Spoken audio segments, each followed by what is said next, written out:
Greetings and welcome to Austin, Texas Gardening. Today I'm going to be discussing a cheap, easy, and effective way to start some seeds inside for your spring garden. So this grow lamp is actually on my bookshelf, as you can see here, and I've been using it to start some tomatoes, basil, habanero, cucumbers, and eggplant, which I planted about a month ago.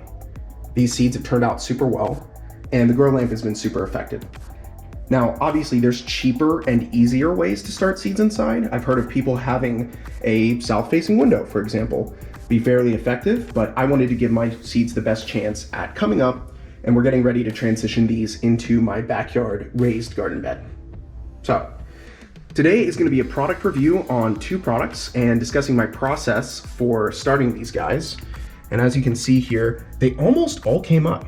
I had 17 plots in total, not counting the Venus flytrap there in the back. I didn't grow that, from a seed at least.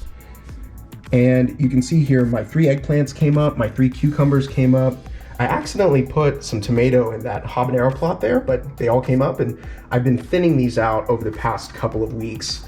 The only plot that didn't come up here was this tomato. You can see there's a very sad little tiny guy there, but almost everything else came up very well. And so I was really impressed with the effectiveness of this grow light. This grow light was super cheap. This is a Brite Labs grow light. It's a full spectrum grow light. It comes in a little box like this and has some specification documents that come with it. As you can see, one of the reasons to buy one of these grow lights as opposed to just any ordinary light, and I don't know if you guys can read what's on that there, it is blue light, red light, white light, infrared light, and ultraviolet light in various wavelengths, and just has some specifications about how much power the product uses.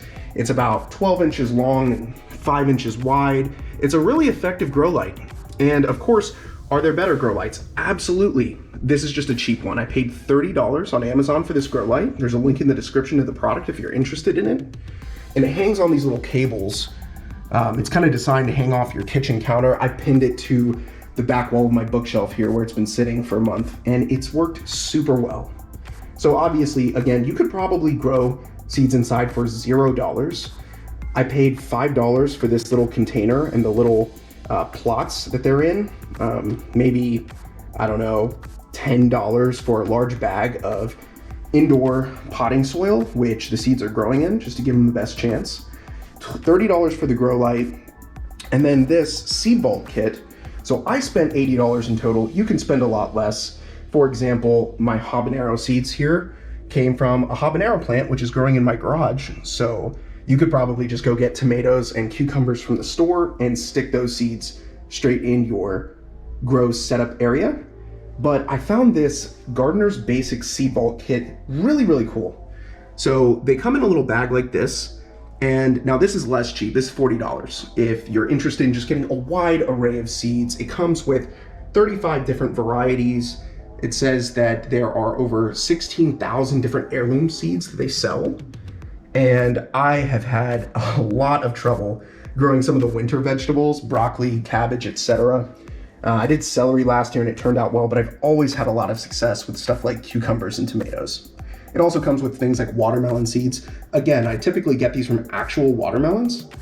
And the thing is, watermelon seeds and like winter squash and stuff, you really want to do your homework because you wouldn't want to transplant those seeds or start them inside. But a lot of this other stuff really benefits from having a little setup like this. And I love this setup because it just gives my office a lot of nice colorful light. When my guests come over, they always ask like, hey, what's that purple lamp you got over there in the corner? And I found it to be super effective at getting my seeds started. So if you're interested in the products, once again, there is a link in the description. Stay tuned. I'm going to be planting these in my large raised bed here in the next couple of weeks. And I hope this video either gave you some good information or maybe gave you some inspiration as to how you might want to start your seeds inside. One last comment. I live in Austin, Texas, Zone 8B. So I started these in late January, I think January 20th, maybe 30th, definitely the 20th actually. And so these seeds will be ready to plant in just a couple of days. Now, it looks like our last freeze of the season is going to be in about a week or two, maybe just 1 week. And so I started these at an appropriate time. If you're watching this from Florida, you've missed the boat. Like, the best time to start seeds is whenever you'd like, but the real best time is before the last freeze of the winter. And I guess Florida is probably not the best example. More like Houston, zone 9, zone 9A and 9B.